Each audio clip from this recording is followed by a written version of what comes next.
Hello and welcome to new classes of geography. मेरे प्यारे दोस्तों, आप सबको मेरा प्यार भरा नमस्कार।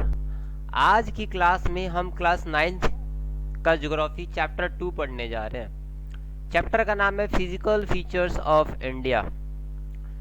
मेरे प्यारे दोस्तों, आई होप आपने अपने सामने भी अपने ज्योग्राफी की किताब खोल रखा होगा और मेरे साथ साथ आप इंपॉर्टेंट चीज़ों को मैं जैसे जैसे बताऊंगा वैसे वैसे अंडरलाइन करते जाना। तो चलिए स्टार्ट करते हैं। Physical features of India. You have already learn earlier that India is a vast country with a varied land form. जैसा कि हम पहले पढ़ चुके हैं कि इंडिया विश्व का 7वां सबसे बड़ा देश है और यहाँ पर अलग अलग तरीके के लैंड फॉर्म पाए जाते हैं। कहीं माउंटेन है, कहीं प्लेन है, कहीं हिली रीजन है, कहीं प्लेट्यू है and so on. What kind of a terrain do you live in? If you live in the plain, you are familiar with the vast stretches of plain land. In contrast, if you live in hilly region, the rugged terrain with the mountain and the valleys are common features. In fact, our country has a practically all major physical features of the earth: mountain, plain, desert, plateaus and island. मेरे प्यारे दोस्तों, जैसा कि आप India में रहते हैं तो आप अपने आसपास के क्षेत्र को देखें, आप अपने आसपास के रीजन को देखें। आप किस रीजन में रहते हैं? क्या आप प्लेन में रहते हैं? क्या आप माउंटेन रीजन में रहते हैं? या आप डिजर्ट रीजन में रहते हैं? In which type of area do you live in? Can you tell them?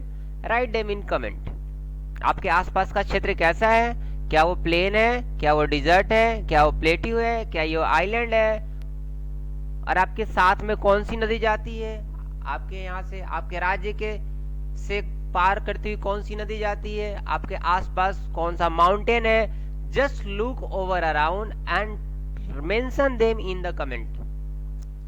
The land of India display great physical variation. जैसा कि आपको पता है, हमारे भारत देश में बहुत तरह के फिजिकल वेरिएशंस है। Geologically the peninsular plateau constitute one of the ancient land masses on the earth surface. जैसा कि आपको पता है कि जो हमारा पेनिनसुलर प्लेट्यू है दुनिया का सबसे पुराना land masses of the earth surface. It was supposed to be one of the most stable land rocks.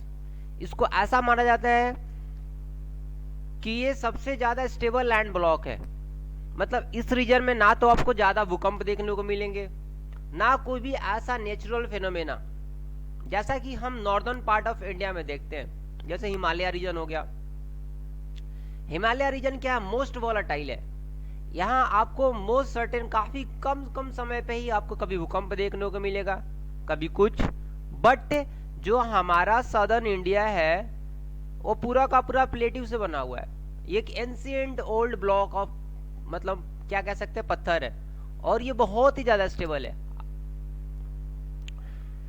The Himalaya and the northern plain are the most recent land form. जैसा कि हमने अभी बताया, जो हिमालय है अभी ये फिलहाल में बना हुआ most recent form of land form है और ये लगातार हिमालय की हाइट बढ़ती जा रही है। तो इस रीजन में अनस्टेबिलिटी ज्यादा है। अभी वहां के प्लेट एक दूसरे से हमेशा टकरा रहे हैं। That's why the regions are more volatile and unstable as compared to the southern region of India. From the viewpoint of geology, Himalaya mountains form an unstable zone. Okay, the whole mountain system of Himalaya represent a very youthful topography with a high peak, deep valley, fast flowing river. अब कभी भी आपको time मिले तो Himalaya reason में घूमने जाना। आपको उधर बहुत सारे, मतलब कि ऐसी ऐसी टोपोग्राफी देखने को मिलेगी, लगेगा कि ये तो अभी नया नया बना है। Youthful topography. यूथफुल टोपोग्राफी का मतलब जैसे कहीं पीक होगा और वैसा पीक जो रेगुलरली अपने आप को ग्रो करते रहा।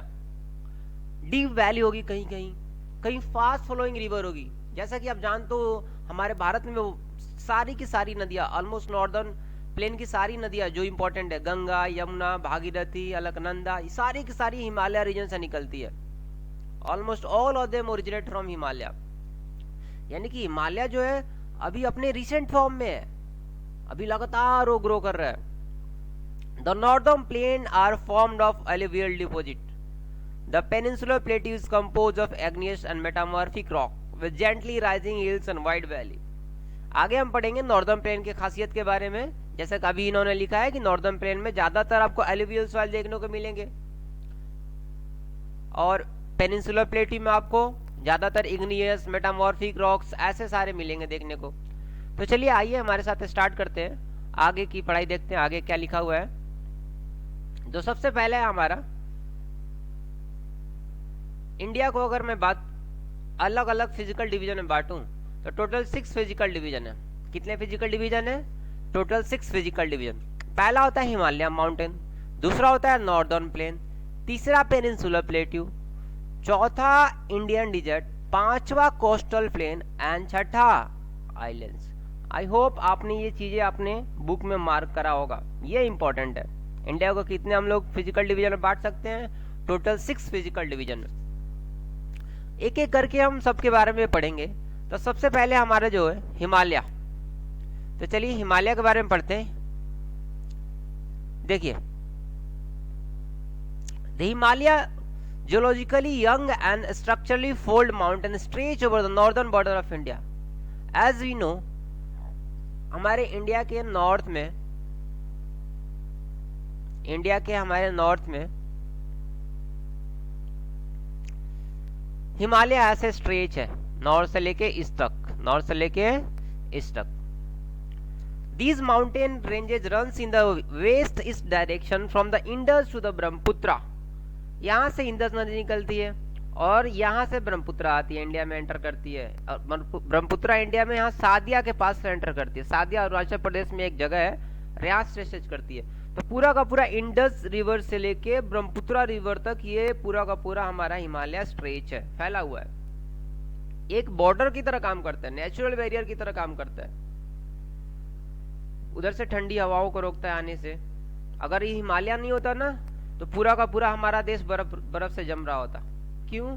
ठंडी के दिन में ये उधर से कोल्ड बिटर विंड को आने में रोकता है। तो हिमालय का बहुत ज्यादा हमारे देश के लिए यूज है।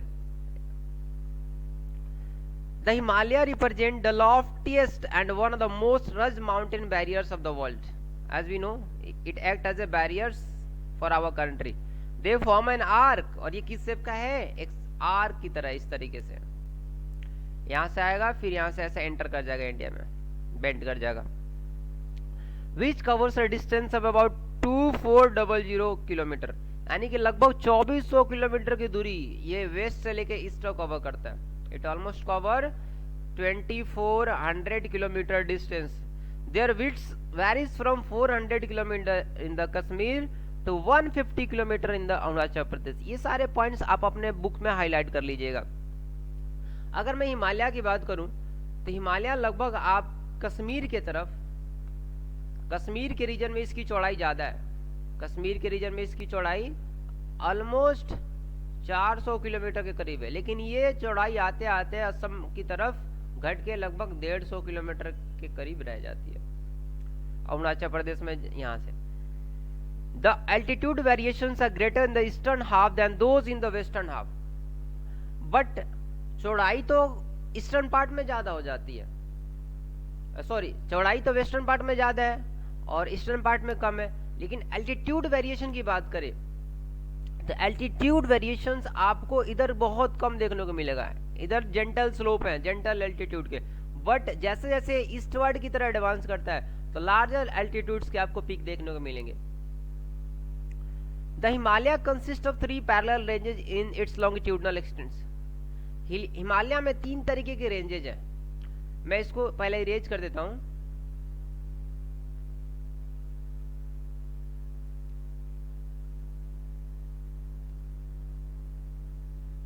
हिमालय में 3 तरीके के रेंजेज हैं। सबसे पहले आपका रेंज, सबसे ऊपर वाला रेंज हिमाद्री, उसके नीचे वाला हिमाचल, उसके नीचे वाला शिवालिक। ठीक है, आप जैसे देहरादून जाते हो ये सब शिवालिक रेंज में लाई करते हैं। देखते हैं आगे क्या लिख रहा है। The northern most range is known as the greater और इनर हिमालय और द हिमाद्री। जो सबसे नॉर्दर्न मोस्ट रीजन है, रेंज है, उसको हिमाद्री कहते हैं।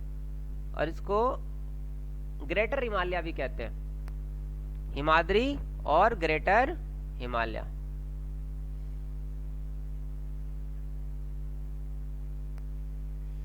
It is the most continuous range consisting of the loftiest peak with an average height of 6,000 meters. It contains all prominent peaks. जितने भी prominent peak हैं वो सारे के सारे इस ग्रेटर हिमालय में लाई करते हैं, हिमाद्री में लाई करते हैं, और उनकी एवरेज हाइट लगभग 6000 किलोमीटर के करीब है। जैसे आपने सुना होगा माउंट एवरेस्ट का नाम, माउंट एवरेस्ट भी इसी रेंज में लाई करता है। उसकी हाइट कितनी है? 8848.56 मीटर। तो दुनिया की जितनी भी लॉफ्टीएस्ट पीक है ये हिमालय के हिमाद्री रेंज में लाई करती है। कौन से रेंज में? हिमाद्री रेंज में। तो आप इसको अंडरलाइन कर लो, अंडरलाइन दीज वर्ड्स।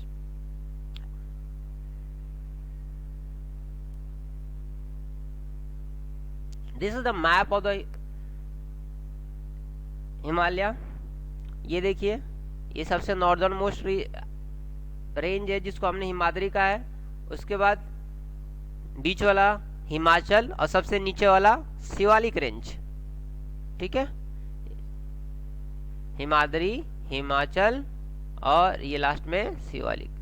जितने भी आपके यहाँ पर देखो सबसे बड़े बड़े जो पीक बनते हैं, काराकोरम माउंटेन हो गया, माउंट एवरेस्ट हो गया, कंचनजंगा हो गया, ये सारे के सारे ऊपर वाले हिमालय में लाई करते हैं, नॉर्दर्न मोस्ट हिमालय में लाई करते हैं। आगे देखते हैं। ये आप मैप को बढ़िया से रीड करो, सारे एक physical political physical map India का लो और उसमें ही सारे पॉइंट्स को आप मैप करो कि नंदा देवी कहाँ लाई करता है, माउंट एवरेस्ट कहाँ लाई करता है, कंचनजंगा कहाँ पर है, भूमला कहाँ है पास, डाफला हिल्स कहाँ से है, बॉमडीला कहाँ पर है, ब्रह्मपुत्रा नदी कहाँ से इंडिया में एंटर करती है। ठीक है, शिवकिला पास कहाँ है, कैलाश रेंज कहाँ है, Mansarovar lake, Gurla Mandhata, Baralacha, Zaskar range, Zojila tunnel, Ladakh range, Karakoram pass. These are the important site which must we know. आप एक मैप लीजिए और मैप में इन सारी चीजों की प्रैक्टिस कीजिए। कौन सी नदी कहाँ से जाती है, गंगा, यमुना, चंबल, बेटवा, सोन, ये सारे की सारी नदियों को आप मार्क कीजिए। कोसी ऊपर से आती है, गंडक यहाँ से, घाघरा यहाँ से, ये तीनों जाके यहाँ पे मिलते हैं, गंगा और यमुना, जिसको इलाहाबाद हमने नाम दिया है। अब उसका नाम चेंज होकर प्रयागराज हो गया। और ये ब्रह्मपुत्रा देखो, जब चाइना में फ्लो करती है, तिब्बत में फ्लो करती है, तो उसको सैंगपो नाम से जानते हैं।